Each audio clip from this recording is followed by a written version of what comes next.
Pemuda ini bernama Sater. Di SMA-nya, dia terkenal sebagai anak berandalan yang tak pernah mau serius belajar. Pacarnya Sater adalah cewek paling cantik di sekolah bernama Casey. Suatu hari ketika Sater sedang jalan-jalan bersama temannya, ada dua cewek ngajak mereka kenalan. Karena teman Sater ini jomblo, dia pun berniat menjodohkannya dengan salah satu cewek itu. Di danau, Sater menyuruh temannya naik perahu berduaan, sementara dia akan menunggu dalam mobil. Berjam-jam lamanya menunggu, hingga tiba-tiba Casey datang. Ternyata Casey bisa tahu keberadaannya setelah menelpon teman Sater yang ada di perahu. Melihat kekasihnya dalam mobil berduaan sama cewek lain, Casey marah bahkan minta putus detik itu juga. Beruntung besoknya saat Sater menjelaskan tentang semua kejadian kemarin, Casey bisa mengerti. Mereka pun balikan lagi. Beberapa bulan berlalu, meski hubungan Sater dan Casey telah berjalan bertahun-tahun, namun sebenarnya hubungan mereka ini bisa dibilang hubungan toksik. Di suatu pesta, Sater tak sengaja memergoki Casey sedang duduk berduaan dengan seorang cowok atlet olahraga terkenal di sekolah yang bernama Marcus. Tapi walaupun sudah kepergok pacarnya sendiri, Casey tak peduli. Dia justru tetap milih berduaan sama Marcus dibanding Sater. Karena sakit hati, besoknya Sater pergi ke bar untuk bersenang-senang. Dia menggoda cewek-cewek dan mabuk parah. Pagi hari, Sater dibangunkan salah satu teman sekolah bernama Amy yang kebetulan lewat. Semalam saking mabuknya, Sater sampai ketiduran di halaman rumah orang. Karena kasihan, Amy membantu mengantarkan Sater pulang. Sepanjang perjalanan, Sater menemani Amy berkeliling menjadi pengantar koran. Amy cerita sebenarnya ini adalah pekerjaan ibunya. Namun gara-gara sang ibu ketiduran, Amy berinisiatif menggantikannya.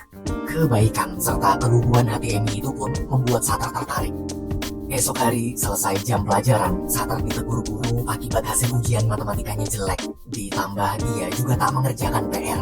Guru mengancam jika nilai di ujian berikutnya tetap jelek, maka Sater tak akan lulus sekolah. Mendengar ancaman tersebut, Sater hanya terdiam. Ia lalu buru-buru ke kantin untuk makan siang bersama Amy. Di sana, Sater curhat tentang ancaman guru matematika tadi.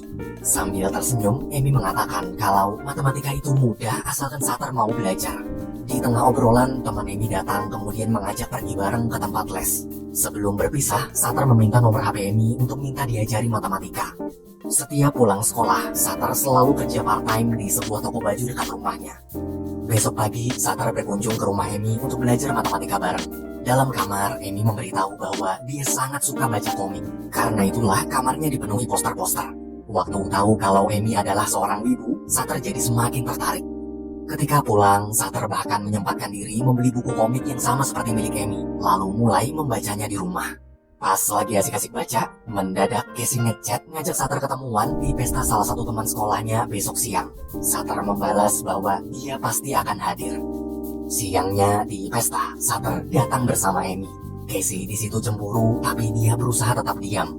Sater kemudian mengajak Amy berkeliling. Sepanjang jalan, Sater cerita dulu waktu dia masih kecil, sang ayah pergi dari rumah tanpa alasan yang jelas. Sampai sekarang, setiap kali dia bertanya, ibunya tak pernah mau menjawab.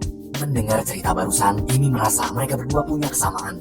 Dulu ayah Amy juga meninggalkan rumah. Semenjak kepergian ayah, ibunya jadi protektif. Bahkan saat dia dapat beasiswa universitas terkenal di kota Philadelphia, ibunya melarang karena terlalu jauh dari rumah.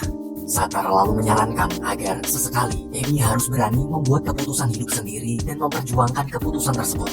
Sambil tersenyum, Amy bilang kalau dia akan mencoba mengikuti saran Sater. Beberapa hari kemudian, Sater pergi ke rumah Casey. Mereka berdua ngobrol mengenang masa-masa indah mereka selama pacaran dulu.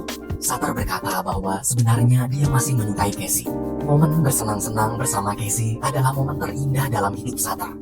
Mendengar ungkapan barusan, respon Casey justru kesal. Baginya, hidup ini bukan hanya untuk bersenang-senang aja, tapi juga harus memiliki rencana masa depan. Itulah alasan kenapa Casey meninggalkan Sater. Sebagai laki-laki, Sater punya harga diri. Dia hanya minta maaf bila tak bisa menjadi pria sempurna yang Casey inginkan, namun Sater sama sekali tak menyesal telah berpisah dengan Casey. Hari demi hari berlalu, nggak tahu kenapa semenjak dari pesta, Sater seperti mulai menjauhi Amy. Teman Amy lalu menghampiri dan memarahi Sater dengan bilang kalau Saterlah penyebab kenapa sekarang ini berubah jadi galau, padahal dulu dia gadis ceria. Sayangnya Sater tak peduli, dia malah ninggalin tuh bocah. Di jalan, Sater terus kepikiran ucapan teman Amy tadi. Karena khawatir, dia pun pergi ke rumah Amy. Sesampainya di sana, Sater langsung minta maaf telah menjauhi Amy. Sebagai permintaan maaf, Sutter mengajak Amy makan bersama keluarganya nanti malam. Malam hari, ketika sedang makan, kakak Sutter membuka obrolan dengan menceritakan bagaimana kisah pertama kali dia bertemu suaminya. Namun respon Sutter justru menyindir agar kakaknya jangan terlalu senang dulu karena angka perceraian di Amerika Serikat sangat tinggi. Salah satu contoh adalah perceraian ibu dan ayah mereka sendiri. Seketika suasana menjadi canggung. Beruntung Amy pintar mencairkan suasana. Meski angka perceraian tinggi, dia tak takut. Amy yakin suatu saat nanti pernikahannya pasti bahagia. Suaminya akan menjadi peternak kuda hebat sedangkan dia bekerja kantoran. Mungkin dia dan suaminya nanti akan sering bertengkar akibat perbedaan pendapat. Tapi itulah yang membuat kehidupan pernikahan semakin seru. Mendengar ucapan Amy, semua jadi tersenyum senang. Selesai makan malam, Sutter mengajak Amy pergi ke taman. Di momen tersebut, Sutter memberanikan diri mengungkapkan perasaannya. Karena dari awal Amy juga udah suka sama si Sutter, mereka berdua pun akhirnya resmi pacaran. Beberapa hari kemudian, kabar tentang hubungan Sutter dan Amy tersebar ke seluruh sekolah. Teman Sutter tak menyangka kenapa setelah putus dari cewek terpopuler seperti Casey, Sutter malah pacaran sama Amy yang cuma cewek biasa. Sutter di situ menjelaskan alasan kenapa dia menyukai Amy adalah karena dia nyaman. Baginya, Amy punya suatu sifat spesial yang tak dimiliki wanita manapun. Pada hari acara dansa sekolah, Sutter datang bersama Amy. Melihat Casey sedang berdansa dengan Marcus, Sutter sama sekali tak cemburu. Kini dia sudah punya pengganti lebih baik. Keesokan harinya, saat pulang sekolah dengan wajah gembira, Amy memberitahu bahwa setelah mengikuti saran dari Sutter agar lebih berani, dia berhasil meyakinkan ibunya untuk mengambil beasiswa kuliah di kota Philadelphia. Amy lalu gantian menyuruh Sutter memberanikan diri bertanya tentang keberadaan ayahnya. Awalnya Sutter menolak, tapi Amy terus meyakinkan kalau semua akan baik-baik aja. Mau gak mau, Sutter terpaksa mencoba. Ia kemudian pergi ke tempat kerja ibunya. Sesuai dugaan, sekeras apapun Sutter memohon dan membujuk, ibunya tetap tak mau memberitahu di mana keberadaan sang ayah. Sutter tak menyerah, kali ini dia membujuk kakaknya. Karena tak tega melihat Sutter terus-menerus memohon, kakak pun luluh lalu memberikan alamat tempat tinggal sang ayah. Waktu sekolah sedang libur panjang, Sutter mengajak Amy menemani pergi ke alamat ayahnya. Sepanjang jalan, wajah Sutter terlihat begitu bahagia. Hingga tibalah mereka berdua di alamat tujuan.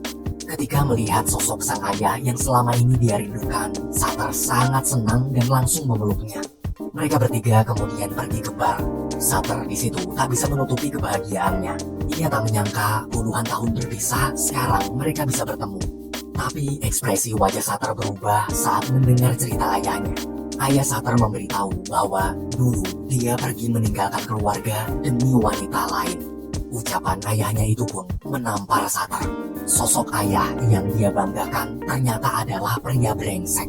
Ayahnya lalu menyuruh Sutter dan Amy menunggu di parkiran sebentar karena dia sedang ada urusan penting. Ia berjanji akan segera menyusul ke sana bila urusannya sudah selesai. Sutter yang masih syok hanya bisa menurut.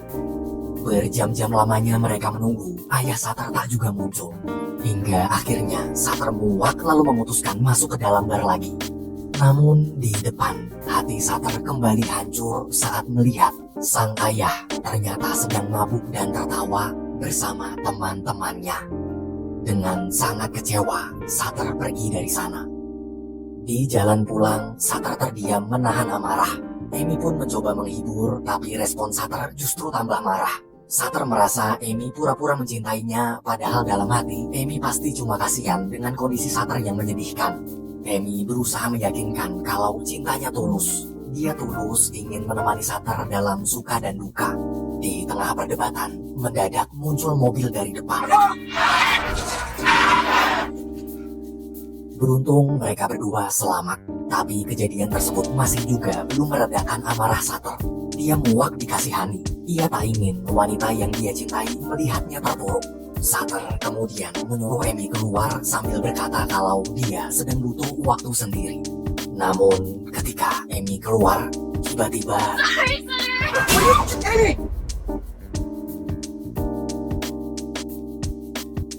alhamdulillahnya Amy masih selamat dan hanya mengalami patah tangan.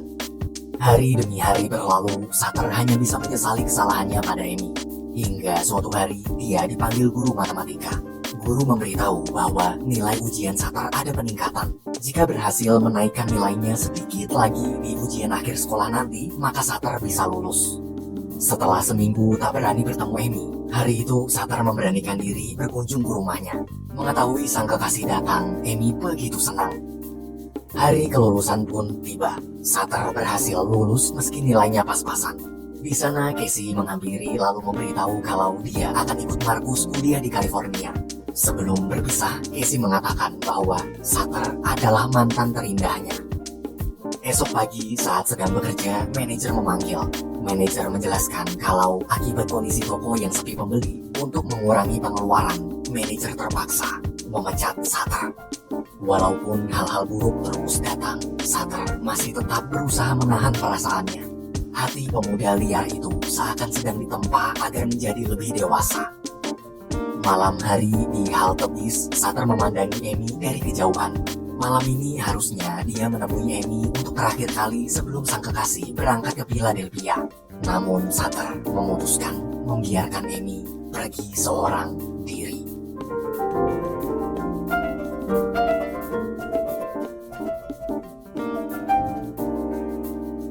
Sepanjang perjalanan pulang, Satar merenungi masa mudanya selama ini. Satar merasa dengan kondisi sekarang, dia bukanlah laki-laki yang pantas dan justru menjadi pengaruh buruk untuk Emi. Sesampainya di rumah, Satar tak sengaja menabrak kotak surat.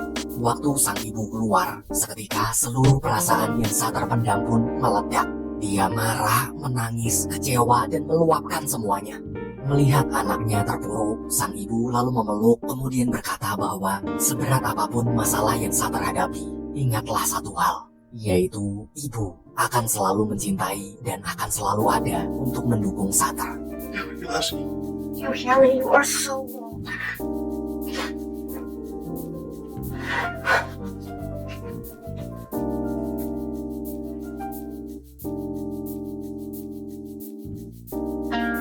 Beberapa hari kemudian, terlihat Satar sedang mencoba mengikuti ujian masuk ke Universitas Philadelphia.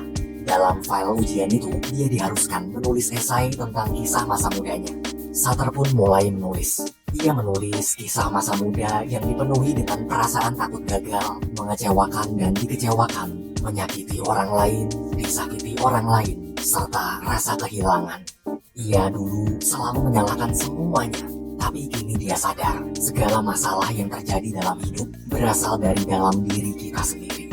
Mungkin di luar sana, banyak anak muda sepertinya yang hanya sibuk bersenang-senang seakan hari ini adalah segalanya.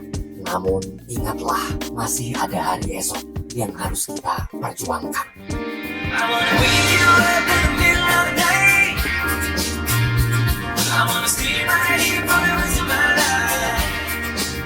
So I keep on believing the hurting is gone. I know what right and wrong. Hey, what about you?